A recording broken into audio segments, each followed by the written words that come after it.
এই যে বাদী আসামিকে চেনেন না, আসামি ও আবার দেখা যাচ্ছে যাকে যিনি আসলে হত্যাকাণ্ডের শিকার হয়েছেন মারা গেছেন তাকে চেনেন না, এরকম ঘটনা একদম অহরহ অনেক আছে। সেক্ষেত্রে মানে আমরা যেটি শুনছি আমাদের আইন উপদেষ্টাও বলেছেন যে মামলা করতে তো কাউকে বাধা দেওয়া যায় না, বাংলাদেশের আইনে এটা সুযোগ নাই, কিন্তু মামলা দিলেই মামলা নিতে হবে। আর যদি আমি আপনার নামে একটা মামলা দিয়ে বসি, মানে পুলিশ মামলা নিয়ে নেবে শুধুমাত্র মামলা করলেই, এটি মামলা নেয়ার আগে পুলিশের কিছু বাছবিচার করতে হয় না, মানে দিলেই নিতে হবে, বিষয়টা কি এরকম? মানে হ্যাঁ, সমস্যা হচ্ছে যে আমাদের আইনে যে কেউ মামলা করতে পারে। এখন সে যদি আমলযোগ্য মামলা নিয়ে ইয়ে করে, রিপোর্ট করে পুলিশের কাছে, পুলিশ আবার ওটা না নিয়েও পারছে না। আম, ওই সময় যদি তারা প্রত্যাখ্যান, কারণ আমরা বিপরীত সমস্যাও দেখেছি যে আসল মামলা নিয়ে কেউ গেছে, সেখানে পুলিশ প্রত্যাখ্যান করেছে, তাদেরকে ফিরিয়ে দিয়েছে।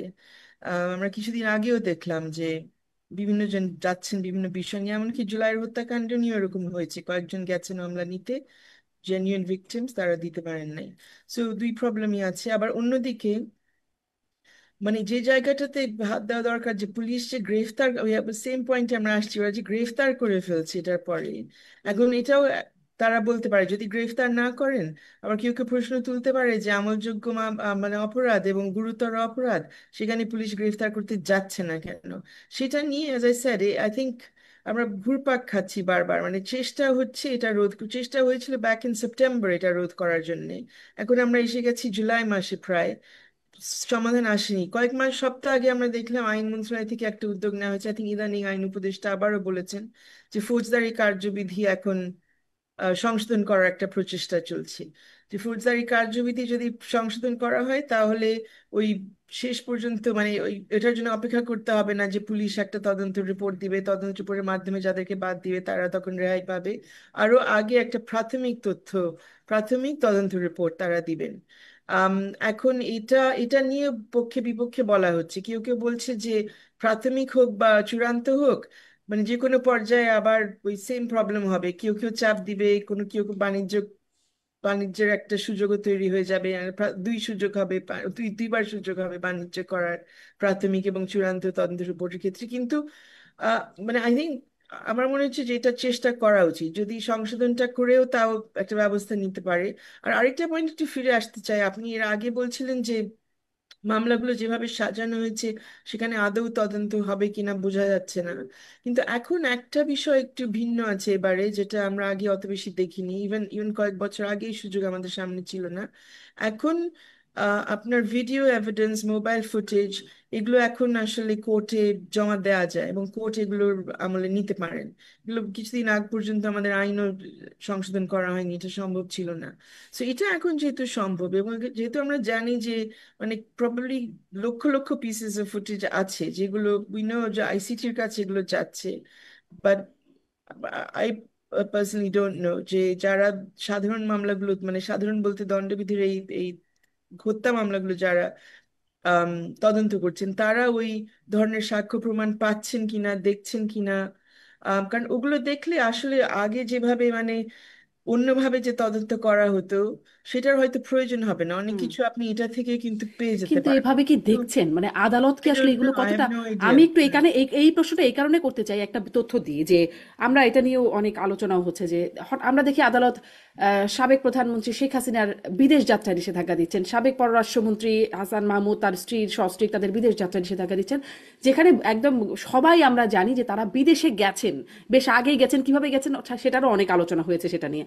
এখন আদালত এই আদেশ দিচ্ছেন, মানে ভিডিও এভিডেন্স অডিও এভিডেন্সের কথা আপনি বলছেন, এগুলো নিতে পারেন আদালত। আদালত এই সময় এসে এরকম নির্দেশনা দিচ্ছেন, তাদের বিদেশ যেতে নির্দেশনা দিচ্ছেন, না মানে যেতে না দিতে নির্দেশনা, বাধা দিতে। কিসের উপরে আসলে আদালত তাহলে, মানে কোন জায়গায় আছে আমাদের আদালত?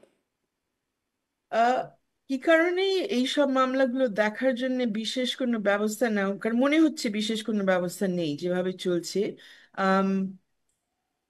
মানে আমরা কাউকে পাই না যে আমাদের দৈনন্দিন কোনো একটা, আমাদের বলতে অ্যাজ আই সেড সাধারণ নাগরিকদেরকে দৈনন্দিন যে কোনো রিপোর্ট আসবে যে আমাদের এত দূর অগ্রগতি হয়েছে, এই পর্যায়ে আমরা আছি, সেরকম কোনো ব্যবস্থা দেখা যাচ্ছে না। আমার কাছে খুব মনে হচ্ছে যে কোর্টের নিজস্ব এরকম কেউ থাকতে পারতো এই জিনিসগুলো বলার হুম। জন্য, কোর্ট প্রাঙ্গণে কি হচ্ছে, মানে এই যে জামিন দেওয়া না দেওয়া এইসব ব্যাপার নিয়ে আসলে তাদের অবস্থান কি। আর ডেফিনেটলি যারা আইন আইন প্রক্রিয়ার জন্য বা এই এই মামলাগুলো পরিচালনার জন্য যাদের দায়িত্ব আছে তাদেরও দেখা উচিত। আমি আরেকটা পয়েন্ট একটু রেজ করতে চাই, সেটা নিয়ে আমরা আলাপ করিনি। আহ সেটা স্যার আমরা অতীতেও দেখেছি, এই সময়ও দেখছি, but this is the time I think, যেটা আবু আলম সাহেব বলছেন, যেখানে কোনো সুযোগ নাই বলার যে এখন আমরা চেষ্টা করব না অন্তত এই পরিবর্তন করার, তাই না? অন্যান্য সময় রাজনৈতিক সরকার সময় বলা যেতে পারে যে তারা এভাবেই চলবে, বাট এখন একটু ভিন্নত হওয়ার কথা পরিস্থিতি। এখানে আমরা যেটা দেখছি যে পিপিরাও যে এরকম কোনো কোনো পিপি এমন ভূমিকা নিচ্ছেন যে যখন একজন তার সামনে, তাকে কোর্টের সামনে একজনকে সোপর্দ করা হচ্ছে, তখন ওই পিপি মহোদয় ওখানে আইনের বক্তব্যের মধ্যে নিজেকে সীমিত না রেখে ওই ব্যক্তি কেন্দ্রিক নানান ধরনের মন্তব্য করা শুরু করেছেন। যখন আমরা দেখেছি যে ফর এক্সাম্পল নুসরাত ফারিয়ার ক্ষেত্রে যেটা হলো, একান্তই মানে কি বলবো, এগুলো নারী বিদ্বেষী মন্তব্য বলবো করা হয়েছে সেখানে, লিটারালি মিসোজিনিস্টিক বক্তব্য। এগুলো কেন কোর্টে চলবে, তাই না? ওই আর কিছুই না করুক, কোর্ট শুড লিস্ট স্টপ ওই ধরনের বক্তব্য। এটা নিয়ে আমরা 20 বছর ধরে লড়াই করছি সব নারী সংগঠনগুলো, যে নারীর চারিত্রিক কোনো ধরনের আক্রমণ যাতে না হয়, কিন্তু কোর্টের ভেতরে এগুলো আমরা হতে দেখছি নিয়মিত। কেউ বন্ধ করছে না, অনলাইন তো অনলাইন তো চলছে, সেটা ভিন্ন কথা, অনলাইন নয় কমপ্লিটলি আনরেগুলেটেড একটা স্পেস, কিন্তু এটা যেটা অতি রেগুলেটেড স্পেস হওয়ার কথা, সেখানে এগুলো বন্ধ করার কোনো প্রচেষ্টা দেখি না। এবং যেটা আরো খারাপ লাগে, একটা হলো আচ্ছা ঠিক আছে বন্ধ হলো না, আমরা বুঝলাম ওই মবের কারণে ওখানে যারা আছে তারা চড়াও হবেন, সেই জন্য উনি এই মুহূর্তে সাহস করছেন না, কিন্তু আমাদের বিচার ব্যবস্থার দায়িত্বে যারা আছেন তারা এটা নিয়ে নির্দেশনা দিতে পারেন যে এগুলো কোনোভাবে গ্রহণযোগ্য না। এবং এই সব ধরনের কথা যারা অ্যালাউ করে তাদের কোর্টরুমে, এটা শুধু রেপের কেসে যে রেপ ভিকটিমকে নিয়ে এরকম কথা হবে তা তো না, যে কোনো ব্যক্তিকে এরকম কথা নিয়ে এরকম কথা হওয়া উচিত না, বক্তব্য দেওয়া উচিত না।